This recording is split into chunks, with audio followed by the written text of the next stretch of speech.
pessoal, eu me chamo Ana Paula Campos, estou falando aqui de Natal, Rio Grande do Norte, e nós estamos iniciando mais um encontro de diálogos afrodiaspóricos, tecendo identidades a partir da representatividade preta. Esse projeto foi contemplado e realizado no concurso público para a seleção de projetos culturais referentes à diversidade socio-humana, através da Lei Aldir Blanc, Fundação José Augusto, Governo do Estado do Rio Grande do Norte. E hoje nós vamos dialogar com essas duas convidadas mais que especiais, que é Mãe Maria Rita e Juliana Gomes.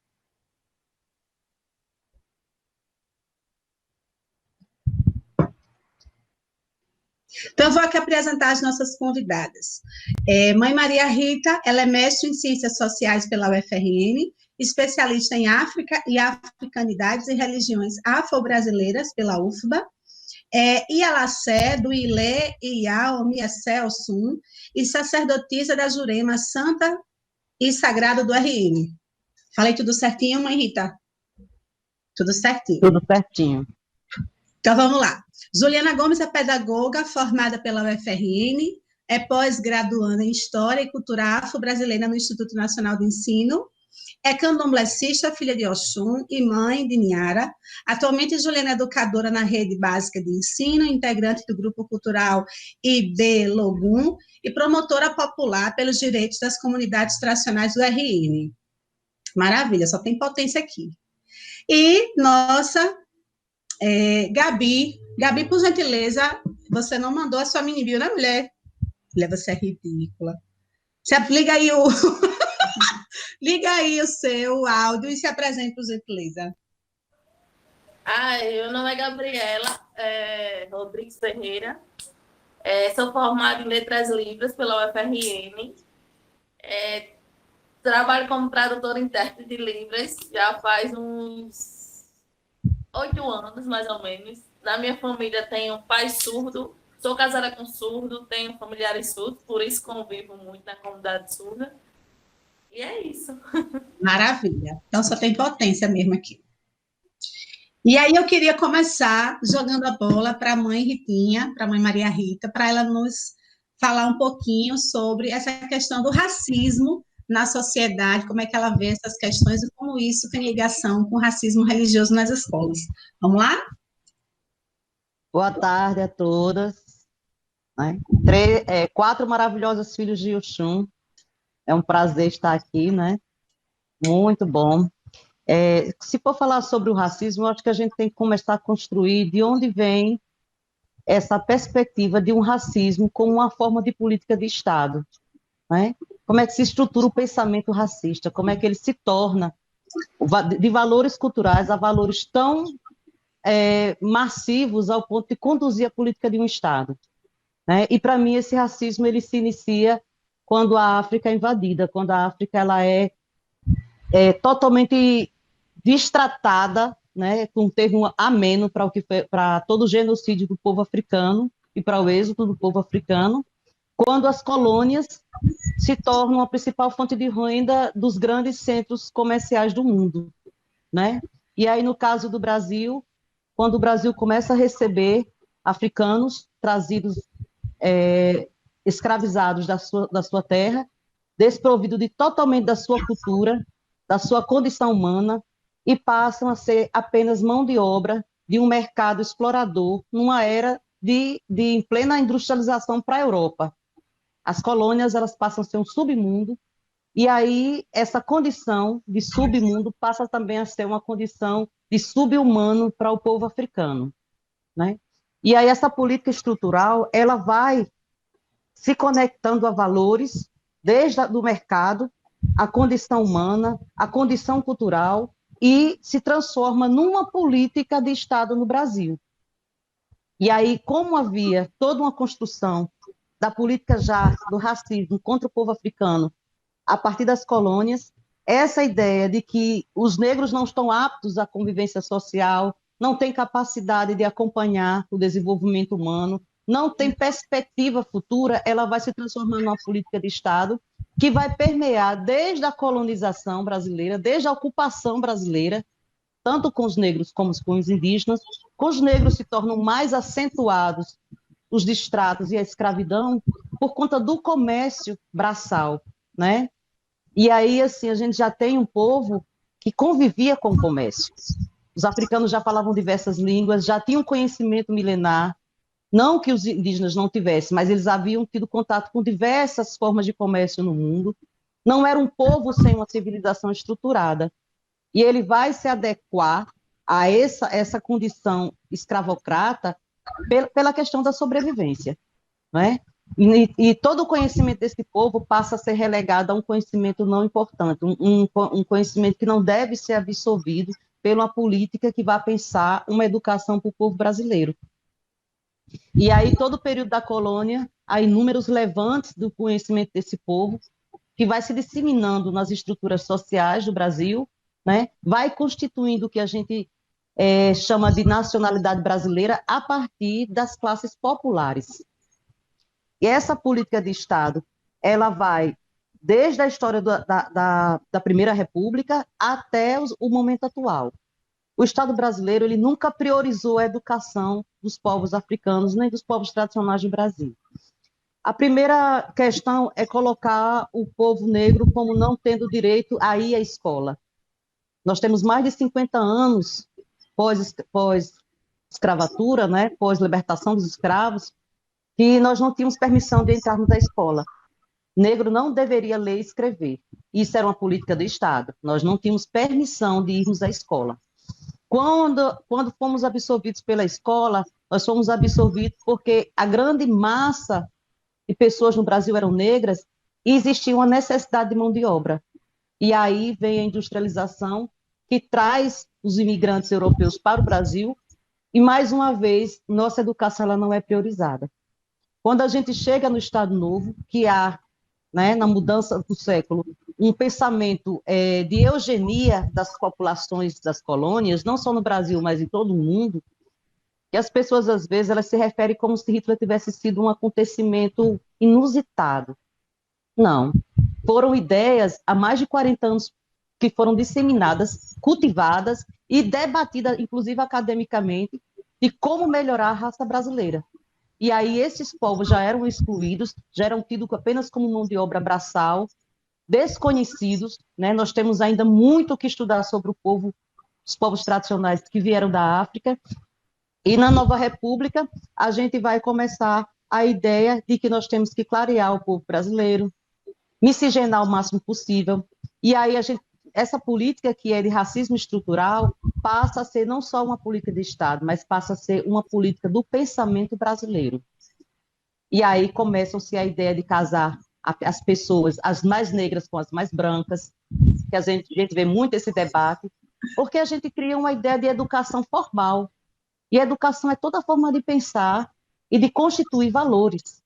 E aí a gente vai ter, dentro do Estado brasileiro, uma ideia de que essas classes menos favorecidas não devem alcançar uma condição de educação que lhes permita acessar os seus direitos. E aí a gente vai ter as grandes escolas, a gente vai ter universidade somente para os filhos da elite, nós vamos começar a ter as escolas mais estruturadas nos bairros, onde as pessoas sejam de pele mais clara.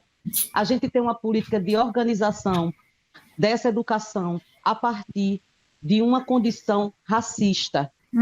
E essa política ela se torna um pensamento brasileiro tão forte que aí se inicia a ideia de se alisar cabelo, de clarear e melhorar. Tinha uma política no Brasil que as pessoas diziam, a gente tem que melhorar o sangue. E como era essa política de melhorar o sangue? Era casar seus filhos mais negros com pessoas de pele mais claras, né? E essa ideia começa a disseminar-se de uma forma que a educação popular do Brasil, quer dizer, a mentalidade popular do Brasil, foi renegar tudo o que lembrasse o povo brasileiro, que, numa condição escravocrata, foi obrigado a se constituir como nação, né? Então, toda essa relação da educação com a exclusão dos povos brasileiros vem de uma ideia de um racismo estrutural desde a hora que o negro é trazido para ser escravizado no Brasil. Quando a gente chega ao Estado Novo, relacionado tanto à educação, né, a ideia de ordem e progresso, da eugenia, vem se estabilizando, vem se concretizando e a escola vai, cada dia que passa, tendo um padrão de qualidade e planos educacionais que não conhece a realidade brasileira, né? Nossos modelos vêm da França, nossos modelos vêm de outros países europeus, né? Para que se estabeleça uma forma de ensinar, de educar formalmente no Brasil. Nesse período, não se pensava com os educadores brasileiros uma estrutura de educação para esse povo, que absorvesse essa massa, né, que existia no Brasil, que havia sido excluída pela escravidão, depois de séculos de exploração da força braçal, que absorvesse seu modo de vida, sua cultura, sua linguagem, sua religião, que contribuição esse povo tinha para dar. Essas ideias de uma nova educação, ela vai ser bem tardia no povo brasileiro, a partir de Darcy Ribeiro, né, de Paulo Freire, de outros pensadores que já vão começar a pensar uma educação voltada para o povo brasileiro. No Estado Novo, surge uma ideia de evolução, né? Vamos evoluir, vamos progredir, é ordem e progresso, vamos progredir esse país. E o que é essa ideia progressista? É de exclusão, não é? É clarear a pele do povo brasileiro, é alisar o cabelo do povo brasileiro, é renegar tudo que vem dos povos tradicionais. E nesse período, o racismo religioso, a intolerância religiosa com os povos tradicionais, ela se torna uma política de Estado. Ela se torna uma política de Estado porque essa ideia de ordem para esse progresso começa a constituir as federações de Umbanda e Candomblé em todo o Brasil. Nenhuma dessas federações foi constituída pelo nosso povo. Não foi uma organização popular das religiões afro-brasileiras, foi uma imposição do Estado. Nossa religião ela era registrada na Delegacia de Vícios e Costumes, as mesmas delegacias que registravam as casas de jogatinas, os bordéis e crimes relacionados à honra pública. Ou seja, nós estávamos na mesma categoria que as prostitutas, que os bêbados, que os viciados em qualquer outra forma de entorpecente. Nós estávamos entre as ralés para essa mentalidade elitista desse Estado. E aí, o que surge para que essa eugenia se concretize? Se traz para o Brasil o kardecismo, né? um espiritismo elitista, porque ele surge na Europa, mas ele não compreende as razões, nem o modo de viver dos nossos povos tradicionais, e aí se começa a constituir como política de Estado um desenvolvimento mais limpo, mais clean, eugemênico mesmo, né? Dessa mentalidade do que é religião. E aí se começa algumas pessoas a estudar o kardecismo e começa a se disseminar. Só que a força das religiões dos povos tradicionais, como a Jurema, já vem há muitos anos, que a primeira religião verdadeiramente brasileira é a Jurema Sagrada, e o candomblé já se estruturou como uma religião brasileira. Nosso candomblé cria raízes na forma de agir, relacionada com as religiões de matriz africana e as indígenas, em todo o território nacional, se começa a se perceber que há uma estrutura de hierarquia de comunidade fechada, com todos os nossos dogmas, com toda a nossa constituição política de sobrevivência, e os candomblés movem as periferias, movem as organizações populares, movem os levantes dos negros e dos povos tradicionais, associada à cultura indígena da Eva, né? de relacionar uma sabedoria popular que superou em muito a riqueza do candomblé já vindo da África. É aqui que o negro vai aprender como é que se inicia o orixá, que Eva corresponde à mesma Eva que tem na África, como é que se organiza, porque na África o candomblé é uma organização de uma aldeia. Todos os nossos cargos religiosos são cargos políticos, são cargos que vão ser assumidos lá na África para a sua aldeia. A Yalaxé, ela não é a Yalaxé do terreiro, ela é a Yalaxé da aldeia. Né? O babalorixá, ele não é o babalorixá do terreiro, ele é o chefe religioso da aldeia. Então, esse candomblé vai reconstruir essas relações afetivas, políticas e educacionais no Brasil. E isso era muito perigoso para o Estado, porque já tinha visto vários levantes desse povo ao longo da história de resistência, e essa organização política ela precisava ser amenizada do ponto de vista social.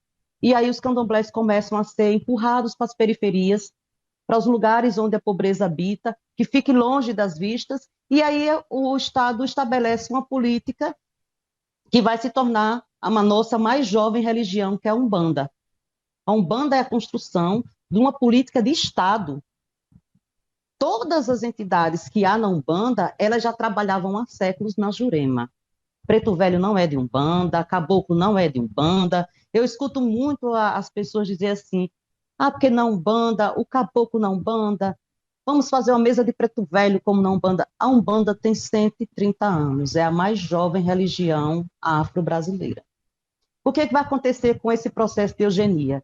E aí, para mim, né, que sou religiosa, que sou sacerdotisa, é uma coisa fantástica. Porque todas as nossas entidades começam a vir na Umbanda e no lugar de levar essa mentalidade da eugenia, da limpeza étnica, né, das nossas tradições para o Estado, traz a Umbanda para nós. A Umbanda começa a se popularizar na periferia, a Umbanda começa a ser um centro de referência, a Umbanda começa a se distanciar do Estado e passa a sofrer as mesmas repressões que nós. Porque os guias, nós acreditamos que os nossos ancestrais, sejam eles africanos ou indígenas, se ele vem no terreiro, ele vem para falar do nosso povo. O kardecismo, vindo da Europa, traz doutores, intelectuais, uma série de entidades que não corresponde à espiritualidade brasileira. Então, no lugar de baixar os médicos, baixar os grandes pensadores europeus, vão baixar os nossos pretos velhos, os nossos caboclos, né, os nossos ciganos, e vão constituir uma mentalidade que se aproxima muito mais das religiões populares brasileiras, né, no caso a Jurema Sagrada, a Encantaria, o Tirecô, uma série de outras que nós temos espalhada por todo esse país, e vai começar uma autodefesa do candomblé. Durante muito tempo, o Estado separou as nossas religiões e criou, como criou em toda a mentalidade do racismo estrutural, uma divergência tão grande entre nós que nem se relacionando na mesma condição social, nós temos uma diferença que não nos permite união. E essa mentalidade durou 3 séculos. E aí a gente começou a se distinguir por cor de pele, por cabelo mais liso, por cabelo mais enrolado, por lábio mais grosso, por lábio mais fino. E todo esse pensamento, ele vai ter um suporte que vai ser o trampolim da exclusão social, que é a escola. Lá na escola, onde a comunidade tem a oportunidade de trocar saberes, de conviver, de oportunizar o conhecimento, de melhorar as condições de vida do nosso povo, é lá na escola onde vai se colocar como limite entre o aceitável e o não aceitável para essa política de Estado. E aí o que a gente tem? A gente tem uma grande quantidade de pessoas, quanto mais retintas, quanto mais negras, com mais características dos povos populares brasileiros, excluídos. A escola vai ser um lugar de exclusão.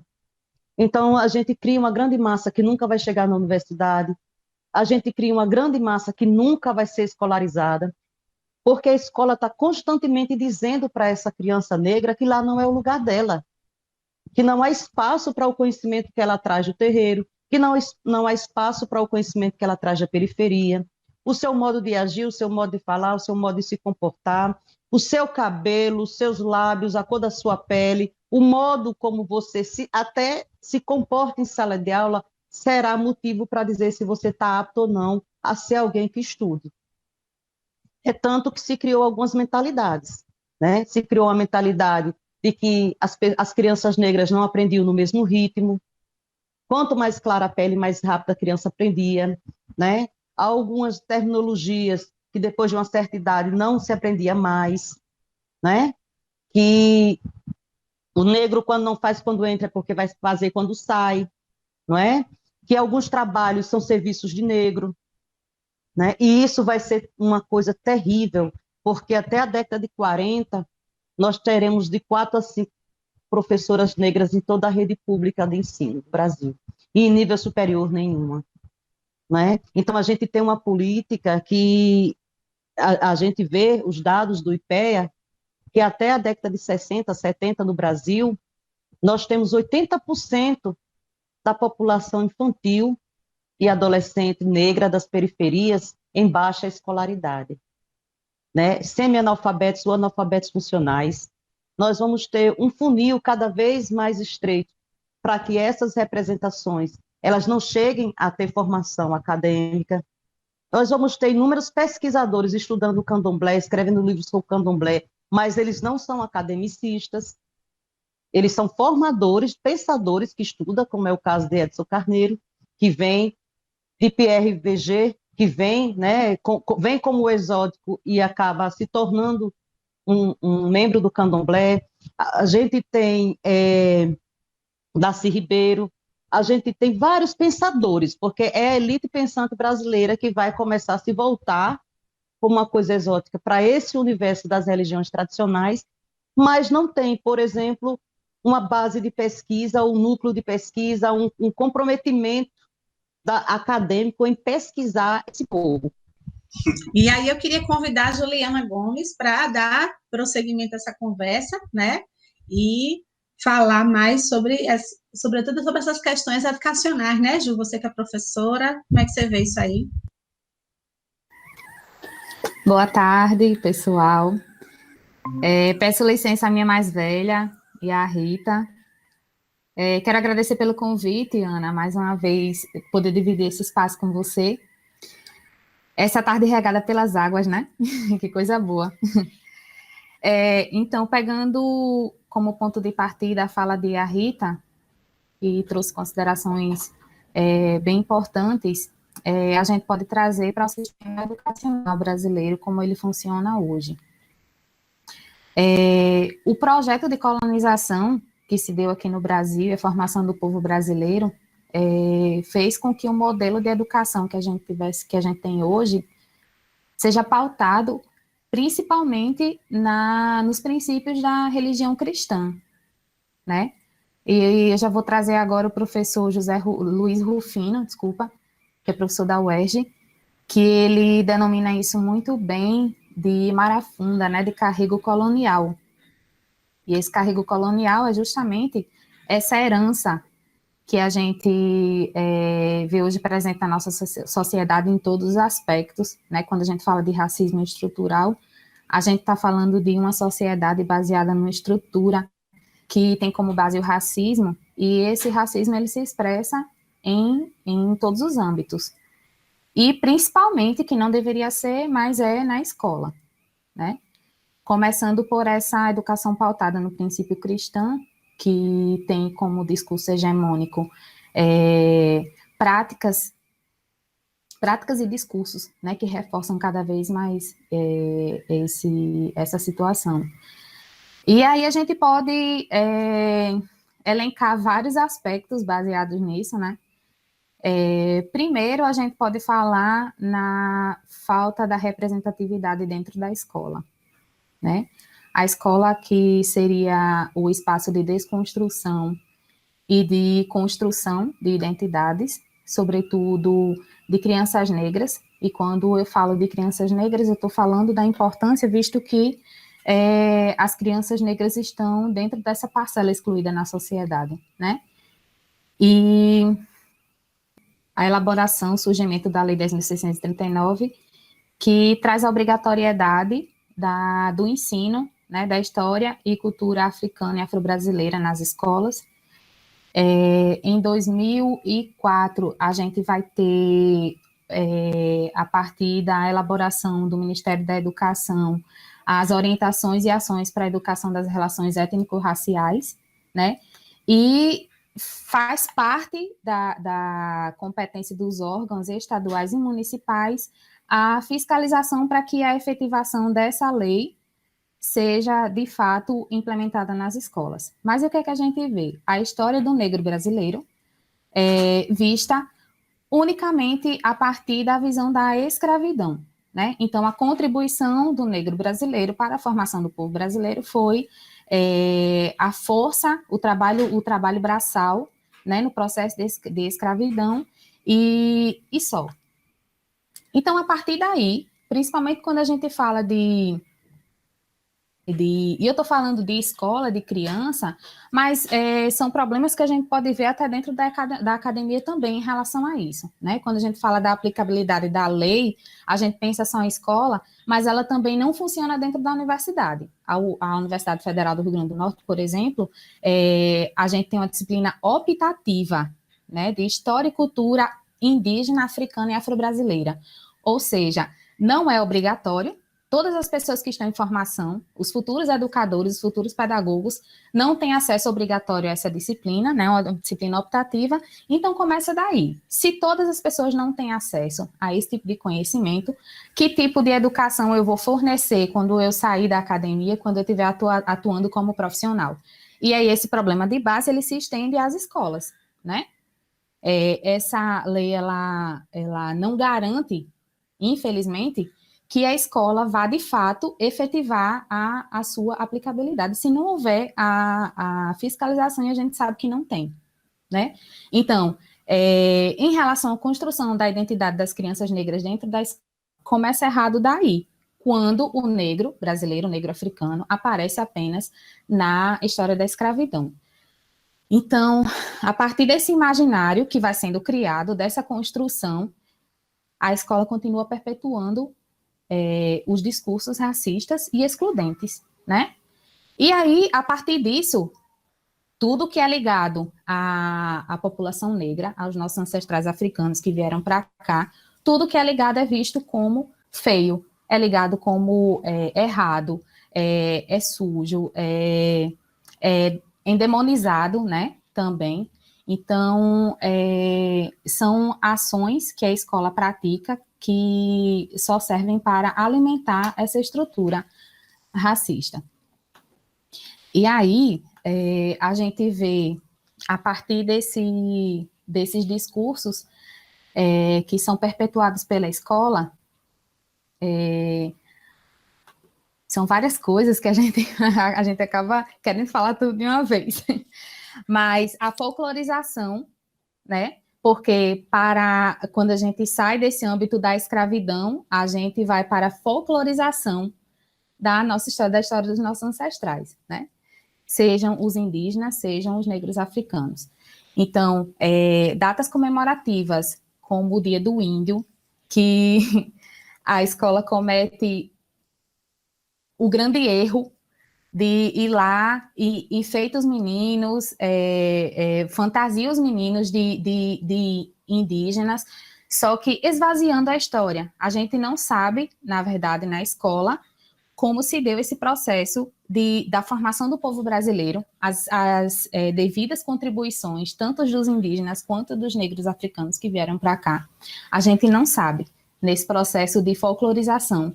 Então, são... dentro dessas datas comemorativas, o Dia do Índio, o dia 13 de maio, né, que também é colocado de forma bem esvaziada pela escola. Temos também o Dia da Consciência Negra, né, e são datas muito específicas em que os indígenas e os negros africanos aparecem na escola, né, mas não é contada a história de como se deu esse processo de colonização, e aí, a partir disso, né, a princesa Isabel continua sendo a rainha da história, né, enfim, são várias consequências que a gente pode perceber através da escola. Então, dentro dessa falta de representatividade, a gente pode citar também os personagens nas histórias que são contadas na escola, né? As princesas, os príncipes, reis e rainhas, sempre são contadas a partir da realeza europeia, a realeza branca, né? A realeza que é loira, que tem o cabelo liso. Então, isso acaba com qualquer outra possibilidade. Se isso não for corrigido, acaba com qualquer outra possibilidade de representatividade, ou seja, só pode ser princesa aquelas meninas brancas, as meninas que têm cabelo liso, os meninos que podem ser príncipe do mesmo jeito, são os meninos brancos de cabelo liso, né? E quando a gente quebra esse paradigma, muitas vezes a gente é questionado. Eu já passei por situações de levar outras possibilidades de princesas, no livro de Kilson Oliveira, acho que você conhece, né, Ana Paula? Aquele Omoobá, pronto. A gente tem a história de princesas e príncipes contados a partir dos orixás, né? A princesa Oxum, a princesa Oiá, a princesa Iemanjá, o príncipe Ogum, isso.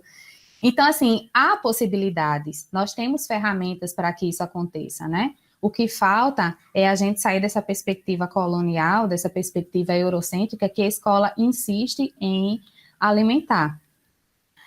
E a partir dessa falta de perspectiva de outras possibilidades, né? Há uma padronização dos alunos dentro da sala de aula.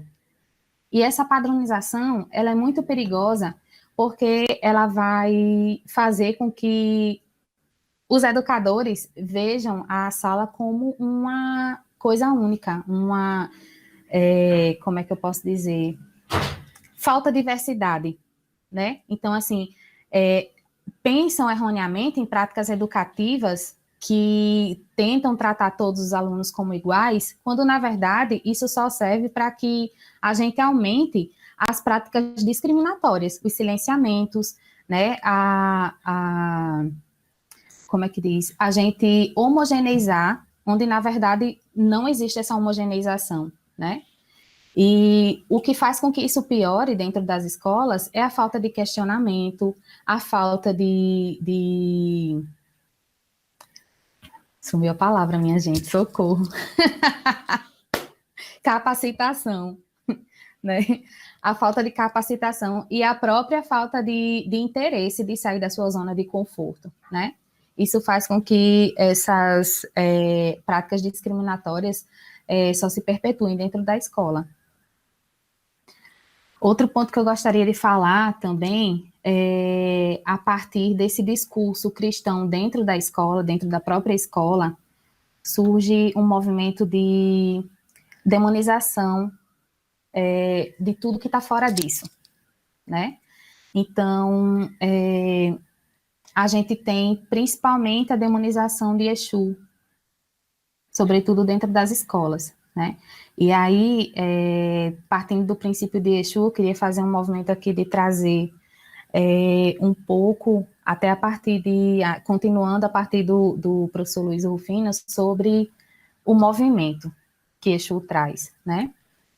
E o quanto Exu, ele quebra com os paradigmas dessa educação colonial, eurocêntrica, que nos traz apenas uma dicotomia, né? Apenas a possibilidade do bem e do mal, e o que é bem que está dentro do padrão eurocêntrico, e tudo que está fora disso não se encaixa, né? É o mal. Então, o Exu, ele vem justamente para romper com essas barreiras.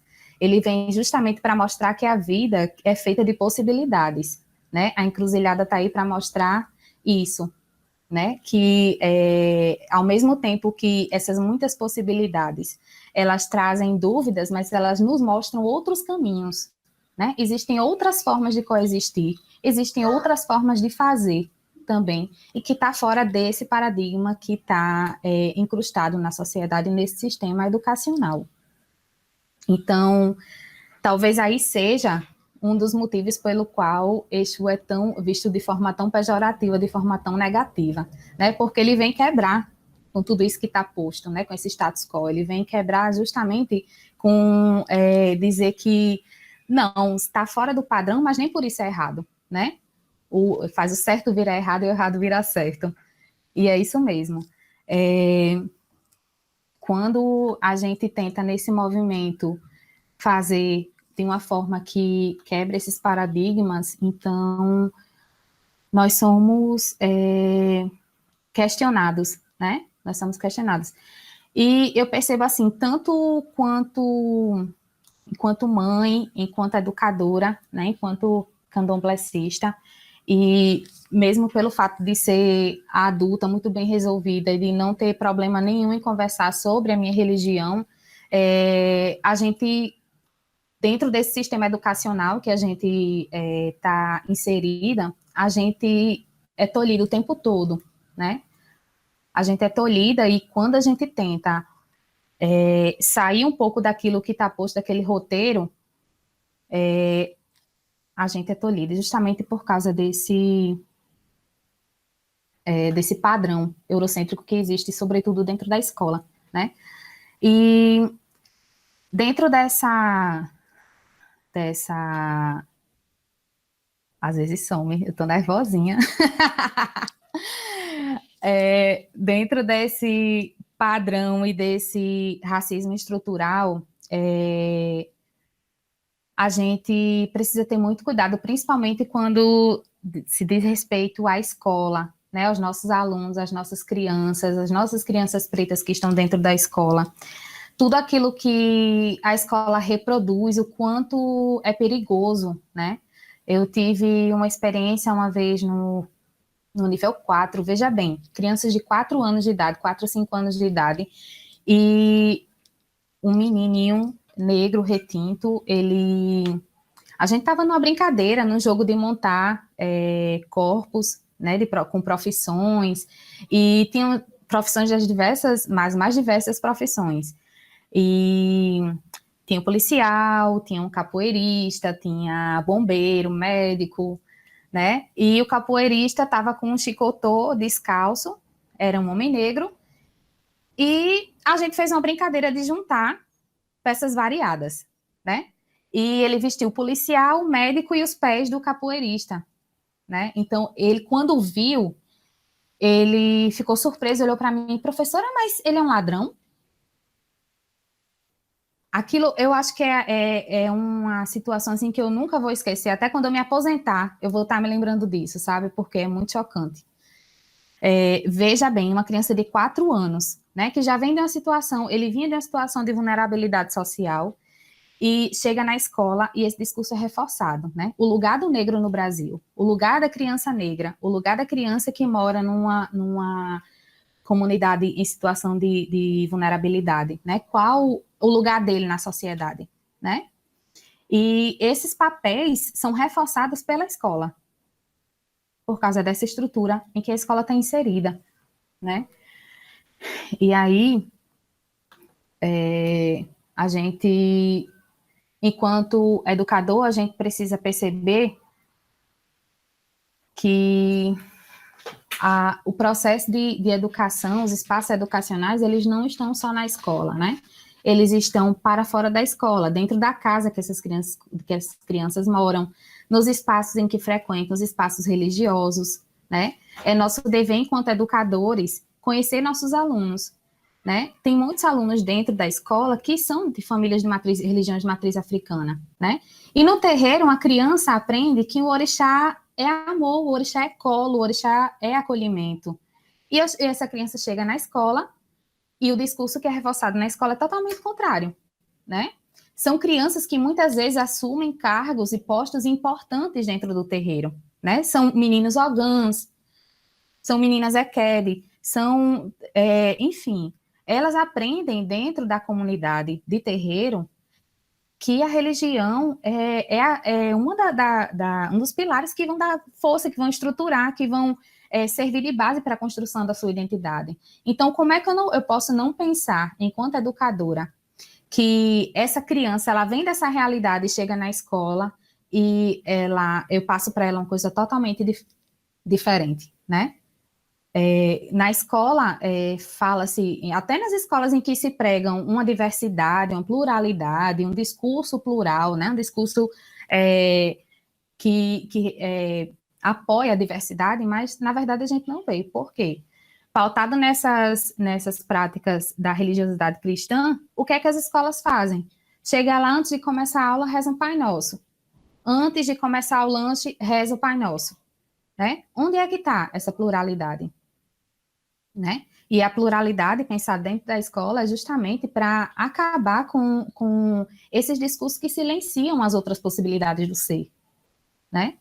Eu estou puxando muito a sardinha para a escola porque o meu ambiente de atuação, e eu percebo muito isso, tanto quanto educadora quanto mãe, né? A gente percebe o quanto é complicado a gente romper com essas barreiras.